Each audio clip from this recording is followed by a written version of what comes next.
Good afternoon. आज आपण स्पर्धा परीक्षा मार्गदर्शन अंतर्गत विषय बुद्धिमत्ता, घटक, वर्गीकरण आणि त्यातला पहिला घटक आहे तो म्हणजे शब्द संग्रह. आता शब्द म्हणजे काय तर आपण जे रोजच्या आयुष्यामध्ये बोलत असतो ते, आणि आपण अगदी आपल्याला बोलायला येतं तेव्हापासून आपले शब्द आपल्या कानावरती पडतात, आपण बोलतो. म्हणजे आपल्याकडे खूप शब्दसंग्रह आहे की नाही. म्हणजे आपण दिवसाचे जर शब्द मोजायला गेलो तर आपल्याला मोजता येणार नाही. आपल्याला मोजता येणार नाही इतका शब्दसंग्रह आपल्याला आहे. आणि त्या शब्दसंग्रहावरती जे आपण पहिलीपासून शिकत आलेलो आहे त्या शब्दसंग्रहावरती आपल्याला या शब्दसंग्रह या घटकामध्ये आपल्याला प्रश्न विचारण्यात येतात. आता याच्यामध्ये बघा, ज्यावेळेस शब्दसंग्रह दिलेला असतो त्यावेळेस 4 पर्याय दिलेले असतात आणि त्यातले 3 पर्याय एका गटातले असतात.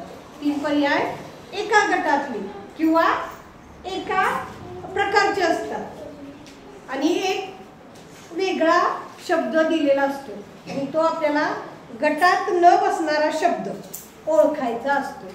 आता गटात न बसणारा शब्द म्हणजे काय तर त्या दिलेल्या 4 प्रश्नाचे 4 शब्द असतात ते एका गुणधर्माचे असतात.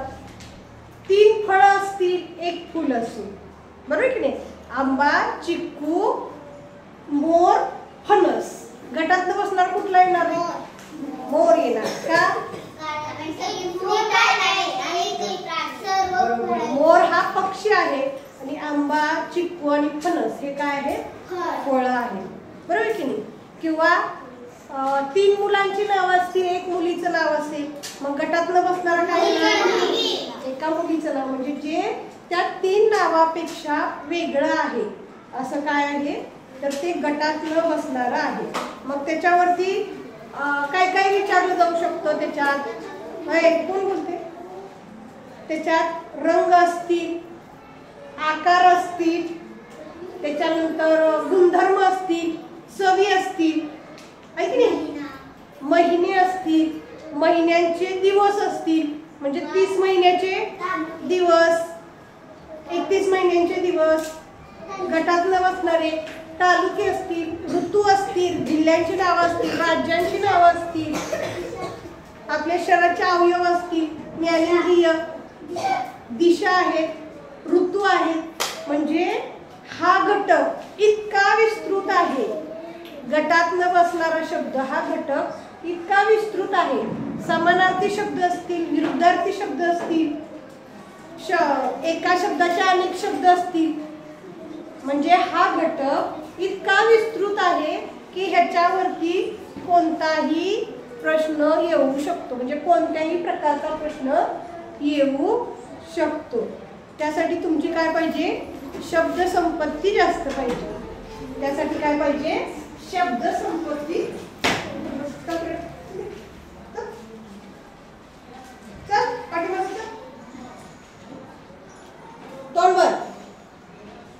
आपली शब्द संपत्ती कशी पाहिजे? जास्त पाहिजे. आपल्याला त्यासाठी तुम्हाला वाचन भरपूर करावं लागेल. वाचन पाठांतर तुम्ही भरपूर करायचं आहे. आता त्या घटकावरचे आपण प्रश्न बघूया.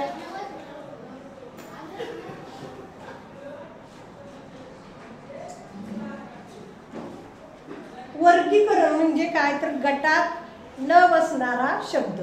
3 शब्द एका घटकावरती असतात. म्हणजे कोणताही घटक, रंग असतील, गुणधर्म असतील, समानार्थी शब्द असतील, विरुद्धार्थी शब्द असतील आणि एक आहे तो वेगळा असतो आणि तो वर्गीकरणाने आपल्याला ओळखायचा असतो. आता त्याच्यावरचे प्रश्न कसे असतात बघा.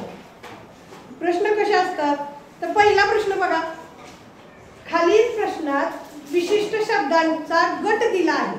बघा, ह्या शब्दामध्ये विशिष्ट शब्दाचा गट दिलेला आहे आणि त्या काय करायचंय तर त्या शब्दांपैकी गटात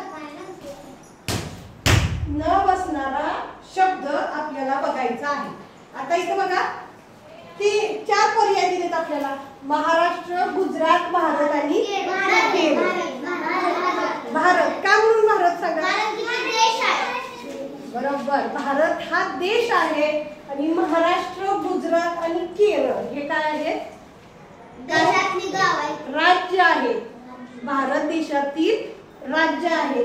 म्हणून वेगळा पर्याय कोणता येतोय? भारत. पर्याय नंबर 3 हा वेगळा पर्याय येतोय. आता ह्या प्रश्नासाठी तुम्हाला काय माहित पाहिजे? तर देशांची नावं आहे की नाही आणि देशातल्या राज्याची नावं. तुम्हाला त्या दिवशी देशाची राज्याची नावं लिहून दिले आहे की नाही? अगं कमला उठ, पाय धु छान, चहा भजे बनव, रस चहा भजे बनव. ते तुम्हाला सगळे राज्य पाठ पाहिजे. आता इथं महाराष्ट्र आलंय, गुजरात आलंय, केरळ आले, त्याच्यापेक्षा दुसरी राज्य येऊ शकतात. बरोबर.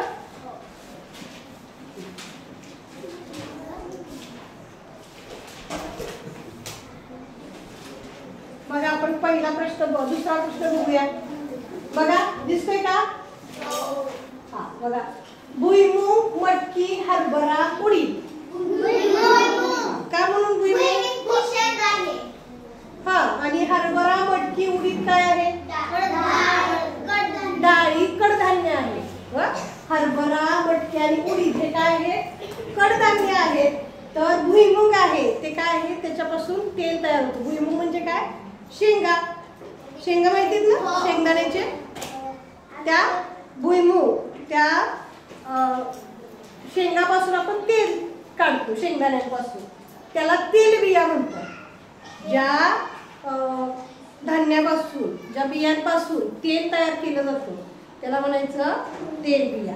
शेंगदाणे आहे, सूर्यफूल आहे, जवस आहे, नाही तीळ आहे, या सगळ्यापासून तेल तयार केलं जातं त्यांना म्हणायचं तेलबिया.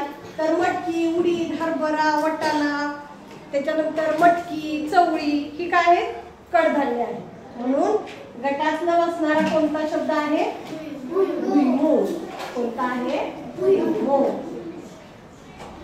पुढचा प्रश्न आपण बघूया. तिसरा बघा, शीतल, अनुजा, उंच, कोमल. उंच, कारण शीतल, अनुजा आणि कोमल ही काय आहेत? मुलींची नावं आहेत, नाम आहेत. तर उंच हे काय आहे? विशेषण आहे की नाही? म्हणून काय आहे? तर उंच हा पर्याय आपल्याला वेगळा, गटात न बसणारा पर्याय आपल्याला निवडता येईल. पुढे बघा चौथा, हिरवीगार, कोमल, मोठी आहे. का म्हणून आहे? बरोबर, हिरवीगार विशेषण आहे, कोमल विशेषण आहे, मोठी हे विशेषण आहे आणि आहे हे मात्र काय आहे? क्रियापद आहे. म्हणून पर्याय नंबर 4. ठीक आहे. पाचवा बघा, आंबट, कडू, तिखट, गोड. तिखट का? बरोबर, आंबट, कडू, गोड, तुरट, खारट ह्या काय आहेत? चवी आहेत. पण तिखट नाही. मग काय? बरोबर, आपण एखादी गोष्ट जर तिखट खाल्ली तर त्या रसायनाचा परिणाम आपल्या जिभेवरती होतो आणि जिभेला चटके लागतात, झणझणतं, म्हणजे ती चव नाही. हा मेन लक्षात ठेवायचं बघा. तिखट ही चव नाही. तर तिखट हे आपल्या जिभेला झालेलं काय आहे? संवेदना आहे. झणझण होतं, तिखट लागत नाही तर ते जिभेला असं झणझणतं. म्हणून पर्याय क्रमांक 3. आता हे झाले नमुना प्रश्न. आपण बघूया सराव प्रश्न पेढी बघूया आपण. आता सराव प्रश्न पेढी मधला पहिला प्रश्न आहे बघा. खालील प्रश्नात विशिष्ट शब्दांचा गट दिला आहे, त्यातील गटात न बसणारा शब्द आपल्याला ओळखायचा आहे. बघा पहिला, हे किती सोपं आहे बघा. आंबा, पेरू, चिक्कू, सीताफळ. फळ पैरू. काय आंबा का नाही, फळ फळ आहे, फळाचा राजा असला तरी काय. बघा नीट बघा, आंबा, पेरू, चिक्कू, सीताफळ. सीताफळ, पेरू आणि हा चिक्कू ही गोड. मग आंबा काय सोडू का?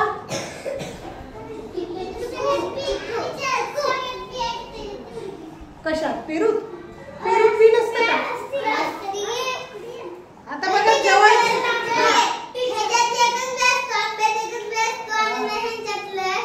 बरोबर, एकदम बरोबर ओळखलं. तर काय, तर आंब्यामध्ये एकच पोय असते बघा, म्हणजे हा एक बी असणारी फळ आहे. तर चिक्कू, पेरू आणि सीताफळ ह्यांच्यामध्ये कशा असतात, एकापेक्षा जास्त बी असतात की नाही. चिक्कू मध्ये सुद्धा 2-3 बिया निघतात, पेरू मध्ये तर भरपूर बिया असतात आणि सीताफळामध्ये पण भरपूर असतात.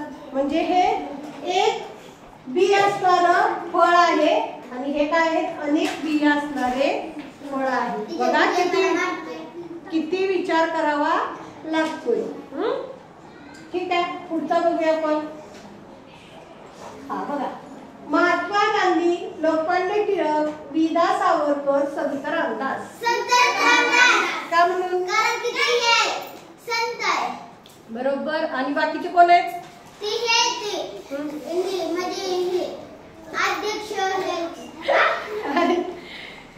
स्वातंत्र्यवीर सावरकर म्हणजे विदा सावरकर, विनायक दामोदर सावरकर, महात्मा गांधी, लोकमान्य टिळक हे काय आहे, स्वातंत्र्यासाठी ते लढलेले, म्हणजे स्वातंत्र्य सैनिक आहे.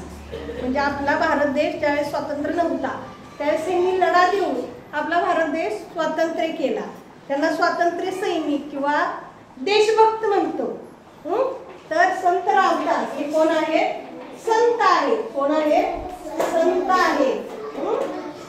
म्हणून संत रामदास हा पर्याय काय येतोय, गटात न बसणारा पर्याय येतो. ठीक आहे. पुढचा बघा तिसरा. हा बघा तिसरा, सखा, शत्रू, सोबती, मित्र. का का का मला सांगायचं. हा का? आता इथं समानार्थी शब्द आहेत बघा. मित्र या शब्दाचे सखा, सोबती आणि मित्र हे समानार्थी शब्द आहेत. तर शत्रू हा त्याचा विरुद्धार्थी शब्द आहे, म्हणून पर्याय नंबर 2. ठीक आहे. बघा चौथा प्रश्न नीट बघायचा. भेंडी, वांगी, फ्लावर, टोमॅटो. काय मला सांगायचं नाही. फ्लावर, वांगी, भेंडी आणि टोमॅटो ही फळभाजी आहे.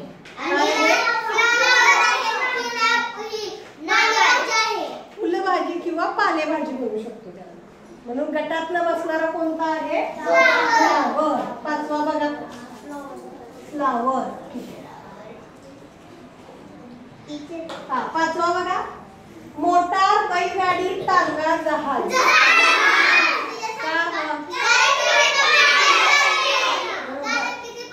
मोटार, टांगा आणि बैलगाडी हे रस्त्यावरून चालतात. जहाज कुठून चालवतात? म्हणजे इथं बघा किती वेगवेगळे प्रश्न आहेत आणि किती वेगवेगळ्या प्रकारे तुम्हाला विचार करावा लागणार आहे. पुढचं बघा.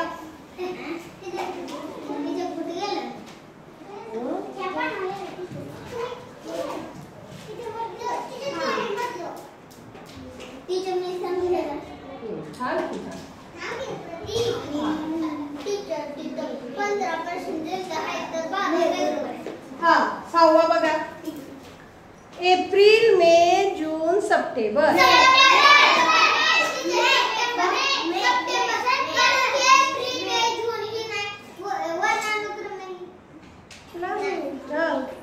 चला बोला बोला पटकन.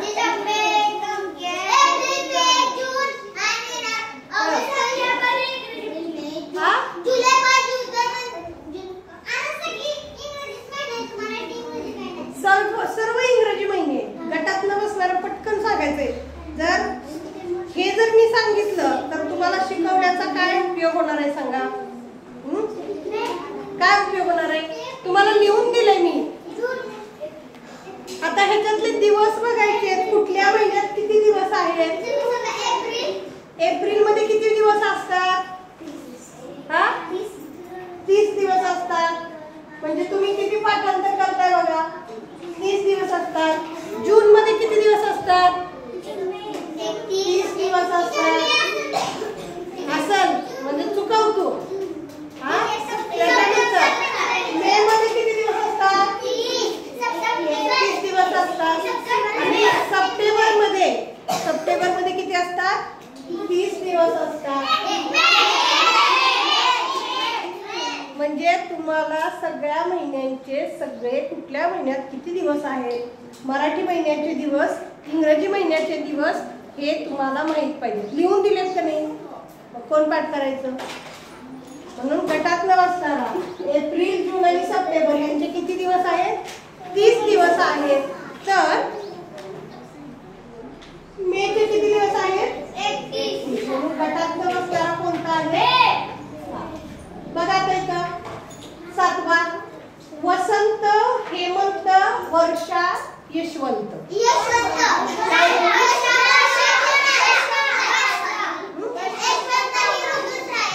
बरोबर. हे उपऋतू आहेत. वसंत, वर्षा आणि हेमंत हे काय आहेत? उपऋतू आहेत. तर यशवंत हे नाव आहे. म्हणून गटातनं बसणारा कोणता आहे? यशवंत. बघा पुढचा बसणे, उठणे, गाणे, झोपणे. का? कारण की बसणे हा सांगा. गाणे आपण गातो. बर. का गाणे मला सांगायचं? मग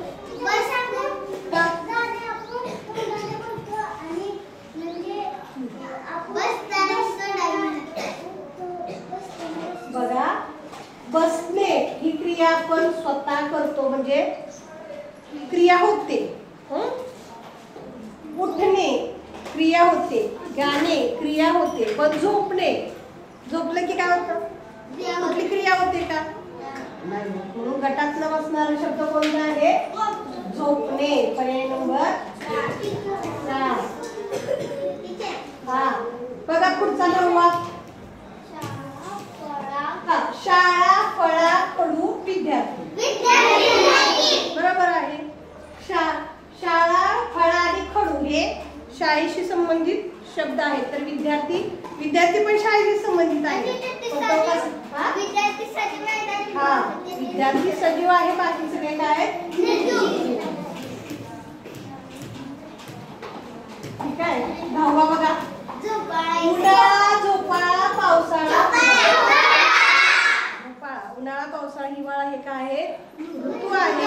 झोपाळा हा झूम करायचा झोपाळा. पुढचा बघा 11वा गाय दूध रॉकेल देते.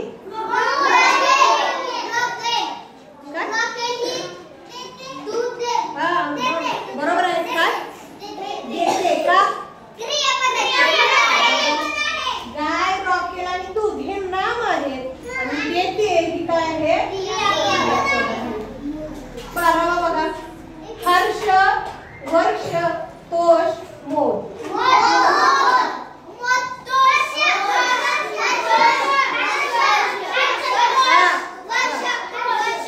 हर्ष वर्ष का?